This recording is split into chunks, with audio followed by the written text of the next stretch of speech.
11-ci fəsil. Arlon evə çatdıranda artıq o huşunu yenidən itirmişdi. İndi görəcəkləri işin ağırlığını nəzərə alsaq, əslində belə daha yaxşıdır. Mara və Douglas Arlonun qalan paltarlarını da bıçaq və qayçısının köməyinə çıxardı. İki seçimimiz var. Douglas dedi. Bu ayağı ya qurtarmağa çalışacaq, ya da heç əl vurmayacaq. Qangren olmasına göz yumacaq. Belə olanda da Arlonun öləcəyinə şübhə yoxdur. Məncə, üçüncü yol yoxdur. Nəsə etməliyik, həm də gecikmədən. Əvvəlcə çalış, zərər vurma. Bu prinsip indiki vəziyyətə uyğundurmu səncə? Məncə, ən qısa vaxt işə başlamasaq, peşman olacaq. Ən azından ayağı xilas etməyə cəhd göstərməliyik. Bu vaxt Arlo xırıldadı. Sonra inildəməyə başladı. Hər ikisi dərhal çevrilib ona baxdılar. Xahiş edirəm, oyanma. Marlo ürəyində dedi. Bizi səni çığırda-çığırda ayağını kəsib doğramaq məcburiyyətində qoyma. Amma Maranın yalvarışı işə yaramadı. Arlo yavaş-yavaş gözlərini açdı. Çaşqın-çaşqın baxsa da şüuru yerində idi. Ölmək istəyirəm, deyə pıçıldadı Arlo. Ah, Tanrım, artıq dözə bilmirəm. Arlo Douglas dilləndi. Dostum, sənə ağrılarını kəsəcək nəsə verəcək, yaxşımı? Biraz da döz. Görək nə tapırıq. Lazım deyil, inlindəyərək davam etdi Arlo. Xahiş edirəm, öldürün məni, qurtarın məni bu əzabdan. Artıq ağlamağa başlamışdı.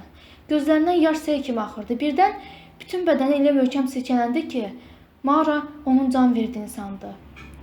Amma Arlo yenidən gözlərini açıb onlara baxdı və təkrar yalvarmağa başladı. Mara onun çılpaq bədənini adyalla örtdü. Yeni odunlar atıldığı üçün soba cürhacıqla yanırdı. Otaq isindikcə sidik qorxusu daha da artırdı. Əl çantamda Advil vardı. Mara Douglas'a dedi, amma cibdə qaldı. Onsuz da Advil burada bir işə yaramazdı. Məndə Valium var, Arlo denildədi. Çantamda. O da cibdə qaldı. Douglas bunu deyib ayağa qalxdı. Mən gedib bütün əşyalarımızı geri gətirim. Mən də evləri axtarım, Mara dedi. Onların hansındasa bizə lazımlı nəsə olmamış olmaz. Mən səninlə gəlim, Douglas. Elaine dedi. Xeyr, sən Arlonun yanında qalmalısan. Douglas razılaşmadı. Elaine razılıq əlaməti olaraq könülsüz halda başını yerlədi. Sonra Arloya baxdı. Burada hönkürüb ağlayan, inildəyən, zarayan bir adamın yanında qalmaq istəmədiyi gün kimi aydın idi. Biraz su qaynat. Douglas qapıya tərəf gedə dedi. Lazım olacaq. Külək qarı bayıra çıxan kimi Mara'nın üzünə elə sovururdu ki, elə bil iynə batırırdı. Amma Mara bundan şikayətçi deyildi. Əksinə, təmiz havaya çıxdığına, qan və sidik qoxusundan qurtulduğuna görə məmnun idi. Qonşuluqdakı evə sarı gedəndə arxadan ayaq səsləri eşitdi. Dönüb baxanda Grace'in arxasınca gəldiyini gördü. Səni axtarmaqda kömək edə bilərəm, Grace dilləndi. Mara isə eyni fikirdə deyildi. Grace'in daha çox ona mane olacağını düşünürdü. Mara qızı bir anlıq süzdü. Qız elə bil həmin qız deyildi. Heç kimin maraqlanmadığı, unutduğu üçün qorxmuş bir uşaq olmuşdu. Mara könülsüz halda da olsa başı ilə razılıq verdi. Bir halda ki, kömək edə bilərsən, gəl mənimlə, Grace. Eyvənin pilləkənlərini qalxıb qapını açaraq içəri girdilər. Hansı dərmanları axtarırıq? Grace ikinci mərtəbəyə çıxa-çıxa soruşdu. Fərqi yoxdur, üzərlərindəki yazıları oxumaqla vaxt itirmə. Əlinə nə keçsə götür. Mara bunu deyib yataq otağına daxil oldu. Yastıqların örtüklərini çıxardı. Yastıq örtüklərindən birini Grace atıb dedi. Şifonyerlərə, dolablara bax. Həbləri qoya biləcəklərə hər yerə bax. Mara daha sonra hamama girib dərman dolabına baxdı. Orada olan hər şeyi, musilləri, aspirinləri, oksigenli suyu yastıq içinə yığdı və bircə vitaminlərdən başqa. Bunların hamısını lazım ola bilərdi. Yan otaqda isə Grace'in dolabları açıb bağladığını eşidirdi. Qonşu evə keçdilər. Yastıq örtüklərinin içindəki dərman şüşələrinin cıngıltısından başqa heç bir səs-səmir yox idi. Qapıdan əvvəlcə Mara keçdi. Səssiz və qaranlıq ev vahiməli idi. Divarda artıq onlara tanış olan portretin bir başqa sürət asılmışdı. Eyni kişidir. Grace dilləndi. Elədir. Deyəsən, bizə ondan qurtuluş yoxdur. Artıq bununla barışmalıyıq. Mara evin birinci mərtəbəsində gəzişdən sonra yavaşca dedi. Grace, nə olub? Dərmanları Elaine apar. Arlo'nun bunlara çox ehtiyacı var. Hələ bu evə baxmamışıq axı. Mən baxaram, sən geri qayıt, yaxşımı? Mara dərman şüşələri ilə dolu yastıq örtüyünü ona verib qapıya da götürdü. Tez get, amma yubanma Grace, get. Elə ki qız evdən çıxdı, Mara bayaq gözünə sataşan şeyə tərəf getdi. Grace onu görməmişdi. Mara görməsini istəmədiyi üçün qızı dərhal yollamışdı. Gözünə əvvəlcə bir quş qəfəsi dəydi. Qəfəsin altına sərilmiş qəzetin üstündə isə ölmüş bir bülbül var idi. Yerdəki ləkə Maranı təəccübləndirirdi. Döşəmənin üzərində qəhvəyə ləkələr var idi. Ləkələrin izi ilə gedib uzun bir dəhlizə çıxdı. Dəhlizin o başında pilləkən var idi. Mara pilləkənə yaxınlaşdıqda donmuş qar topası gördü. Baxışlarını yuxarı ikinci mərtəbəyə zillədi. O anda da pilləkənin başından aşağı bir adamın yuvarlandığını xəyalına gətirdi. Sanki ayağının altına düşən insan gövdəsinin cüppultusunu eşitdi. Kimsə buradan yıxılıb, ya da kimisə itələyərək yıxıblar, deyə düşündü Mara. Mara qaldıqları evə qaydanda artıq Douglas da maşındakı əşyalarını gətirmişdi. Douglas Arlonun çantasını açıb içindəkiləri masanın üstünə tökdü. Mara ağrı-kəsici həbləri, burun dəsmalını, dodaq kremini, cürbəcür hamam ləvazimatlarını gördü. Orada bir insanın gözə görünməsi üçün hər şey var idi, amma yaşaması üçün heç nə yox idi. Douglas dəlman şüşəsini çantanın yan ciblərindən birindən tapdı. Valium 5 mg, ehtiyac olsa kürək spazmları üçün yarayar. Şüşənin üstünü oxuduqdan sonra Douglas dilləndi. Hər halda az olsa faydası dəyər. Douglas, Mara asıdan səsləndi. Qonşudakı evlərdən birində bir şey tapmışam. Bu vaxt Grace ilə Elaine otağa daxil oldu. Mara dərhal susdu. Nə tapdın? Douglas yavaşca soruşdu. Sonra deyərəm. Douglas tapılan bütün dərmanları masanın üzərinə düzdü. Tetrasilin, amoxilin, sonra narazı halda başını aşağı dikdi. Əgər Arlonun ayağında infeksiya olarsa, bunlardan daha güclü antibiotiklara ehtiyacımız olacaq. Heç olmasa biraz persozet tapmışıq. Mara şüşənin qapağını açaraq dedi. Amma içində sadəcə bir dəfəlik haqq balıb. Əlimizdə başqa nəsə varmı? Məndə biraz kodein. Elaine bunu dedi və sustu. Douglas'ın avtomobildən gətirdiyi şey-şüylərə qaşlarına çataraq baxdı. Bəs mənim əl çantam hardadır? Ancaq bir əl çantası tapdım. O Mara'nınkidir. Bəs mənimki? Elaine, maşında başqa əl çantası yox idi. Deməli gözümdən yayınıb, çantamda kodein vardı. Sonra gedib gətirərəm, olarmı? Douglas bunu deyib Arlonun yanında diz çökdü və dedi. İndi sənə bəzi dərmanlar verəcəyim, dostum. Mənə huşunu itirməyə kömək etdiyin ildədi Arlo. Artıq ağrılara dözə bilmirəm. Bu işinə yarayacaq. Douglas belə deyib Arlonun başını yavaşca qaldırdı. Ağzına 2 valium və 2 perkoket qoydu. Üstündən də bir dum viski içirdi. Bax belə, əvvəlcə dərmanların təsirini göstərməsini gözləyək. Əvvəlcə Douglas'ın dediklərini eşitincə viski qurtumu Arlonun burnuna sıçradı. Öskürməyə başladı. Gözlərindən yaş süzüldü. Bu nə deməkdir? Bu deməkdir ki, sonra da ayağının işinə baxacaq. Olmaz. Qətiyyən toxunmayın. Qaytan qan dövranının qarşısını kəsib. Onu açmacaq, ayağını itirəcəksən. Sonra nə edəcəksiniz? Qopmuş arterial damara tikiş qoyub qanamanı dayandırmalıyıq. Arxa yaxud qabaq sümüyünün arteriyası zədələnib məncə. Biri hələ də sağlamdırsa, qan dövranını təmin edə bilərik. Belə olsa, ayağını da itirməzsən. Yəni, ayağımın içində işələnməyiniz qərarkəcək, eləmi? Qanayan damarını izolyasiya etməliyik. Arlo başını buladı. Qətiyyən olmaz. Ön düz qapağında damar parçalanıbsa, dizin altında bir neçə əzələnin arasına daxil olmaq bizə kifayət edər. Lazım deyil. Mənə əsla toxunmayın. Mən sənin yaxşılığını istəyirəm, Arlo. Düzdür, biraz canın ağrıyacaq, amma axırda mənə təşəkkür.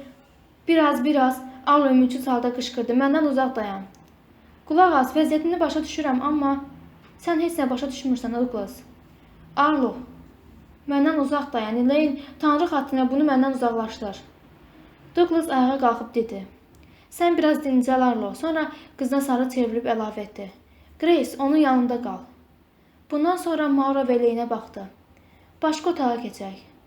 Üçü də birlikdə mətbəxə keçdilər. Elaine'in odun ocağının üstünə qoyduğu bir qazan su qaynamağa başlamışdı. Alətləri sterilizə etmək üçün uyğun idi. Pəncərədən çölə boylanan Mara günəşin indidən üfüqə doğru əyildiyini gördü. Onu buna dözməyə məcbur edə bilməzsən, Mara yavaşca dedi. Onun xeyri üçün. Fikirləşdirmədən nə əməl et, Douglas? Bir özün fikirləş. Valiumun təsiri olacaq. Arlo ondan sonra sakitləşər. Hə, amma huşunu itirməyəcək. kəsilib doğrandığını yenə də hiss edəcək.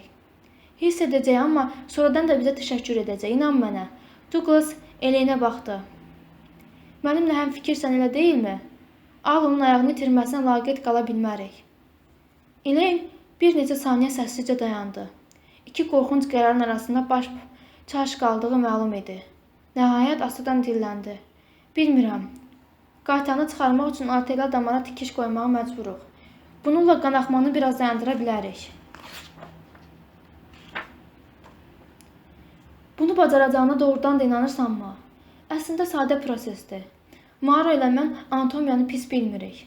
Amma Arlonun tərpənməyəcəyinə təminatımız yoxdur. Mauro yenidən etiraz etdi. Belə deyilsə daha çox qan itirə bilər. Mən bu işə qarşıyam, Douglas.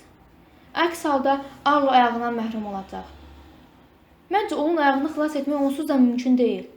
Məncə isə belə deyil. Douglas yenidən Eleyinə baxdı. Yaxşısı budur, səs verməyə çıxaraq. Sual budur, Arlonun ayağını xilas etməyə cəhd etməli ya yox? Elaine dərindən nəfəs aldı və dedi. Deyəsən, mən səni dəstəkləyirəm, Douglas. Dəstəklənməsə təəccüblü olardı. Arlo haqlı idi. Bu qadın həmişə Douglasın tərəfini tutur. Mauro düşündü. Mauro, mənim fikrimi bilirsən. Douglas pəncərədən çölə baxdı. Çox vaxtımız yoxdur. Qaz lampasının işığı kifayət etməyə bilər. Ona görə də günəş işığında bu işi görüb qurtarmalıyıq. Vaxtı itirmək olmaz. Axşama çox qalmayıb. Bunu deyib yenidən Mauroya çevrildi. Elaine ilə mən Arlonun ayağını qurtarmaq üçün səy göstərmədən yanayaq. Sən Eleyinləsən. Beləliklə iki səsə qarşı bir səs. Məncə dərhal işə başlayaq. Amma bir nəfərin səsini unutdun, Douglas. Arlonun səsi qaldı. O nə istədiyini lap əvvəldən söylədi. Özün görürsən ki, o hansısa qərar verəcək vəziyyətdə deyil. Amma ayaq onun ayağıdır. Və biz o ayağı xilas etmək istəyirik. Xilas edə bilərik. Sənin köməyinə ehtiyacım var, Maura. Sənsiz bunu bacarmaram. Bu vaxt Grace mətbəx qapısının ağzında dayanıb dedi. Ata, onun vəziyyəti yaxşı deyil. Necə yəni? Artıq danışmır, ucadan xorulduyur. Bu yaxşı xəbərdir. Deməli, dərmanlar təsir etməyə başlayıb. Alətləri qaynadaq. İğnələrə də ehtiyacımız olacaq. Sonra çevrilib Mauroya baxdı. Hə, nə deyirsən? Mənə köməyə razısan? Onsuz da mənim nə fikirləşdiyimin mənası qalmayıb, Mauro ürəyində dedi. Nə istəyirsən, onu da edəcək. Sonra ətrafa boylanıb dilləndi. Görüm nə tapıram. Hazırlıqlar başa çatdıqda artıq pəncərədən düşən qrup işığı tamamilə zəifləmişdi. Qaz lampasını yandırdılar. Arlonun yanına gəldilər. Douglas onun üstündəki adyalı qaldıranda kəskin sidik qoxusu ətrafa yayıldı. Douglas əlini bıçağa uzatdı. Bu meyvə bıçağı idi. Ondan daha kiçik bıçaq tapmaq mümkün olmamışdı. Douglas Arlonun yaralı ayağı qarşısına diz çöktü. Onun gözlərində ilk dəfə qətiyyətsizlik vardı. Başını qaldırıb ayaq üstə dayanan Mauroya baxdı. Qaytanı açmağa hazırsanmı? Axı, hələ damarı tikməmişsən, Elaine dilləndi. Əvvəlcə hansı damar olduğunu tapmalıyıq. Bunun yolu isə qanın hardan axdığını görməkdir. Elaine, çalışmalısan ki, Arlo tərpənməsin, əks halda o oyanacaq. Sonra Mauroya baxıb başını tərpətdi. Mauro qaytanı açan kimi qan Douglasın sifətinə fışqırdı. Qəti şübhəm yoxdur ki, ön arteriya damarıdır. Douglas qan fışqıran yerə diqqətlə baxdıqdan sonra dedi. Kəməri sıx. Elaine həyəcanla səsləndi. Çox qan itirir. Mauro kəməri yenidən bağladı və Douglasa baxdı. Douglas dərin bir nəfəs alıb kəsməyə başladı. Bıçağın açdığı ilk kəsikdəcə Arlo bağıraraq oyandı. Bərk tut, lap bərk tut, tərpənməsin deyə Douglas səsləndi. Arlo dayanmadan hayqırır, müqavimət göstərirdi. Boyun damarları elə gərilmişdi ki, sanki elə indicə partlayacaqdılar. Elaine onun çiyinlərindən tutub basırdı. Bununla belə onun çırpınmasını əngəlləyə bilmirdi. Mauro da Elaine'in köməyinə yetişdi.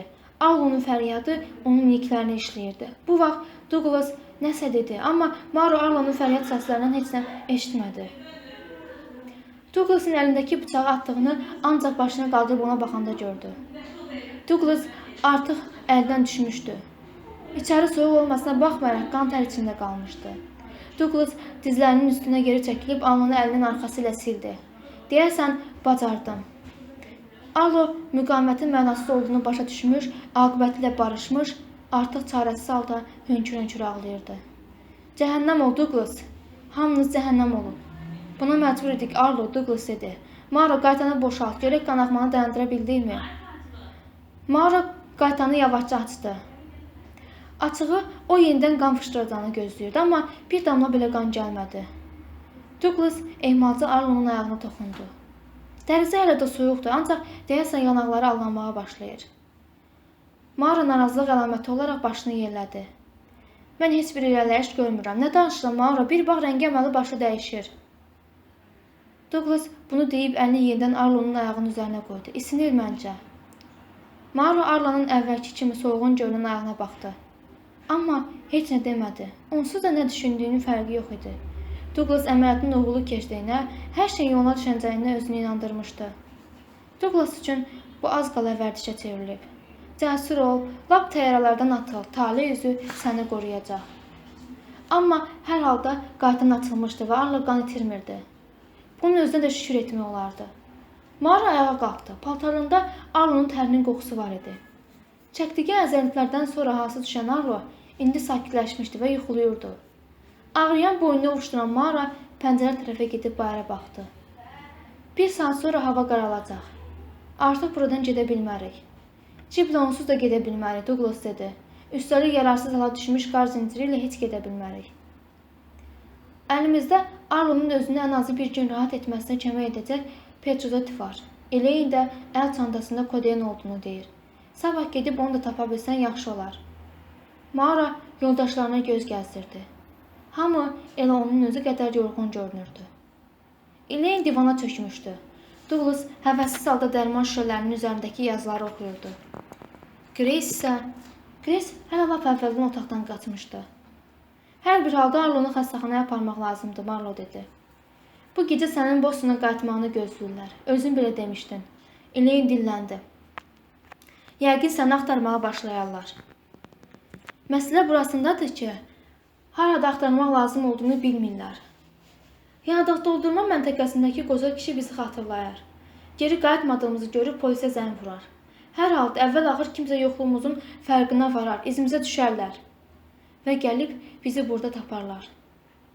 Mauro yenidən şüurunu itirmiş Arloya baxdı. Artıq gözləmək üçün vaxtları çox deyildi.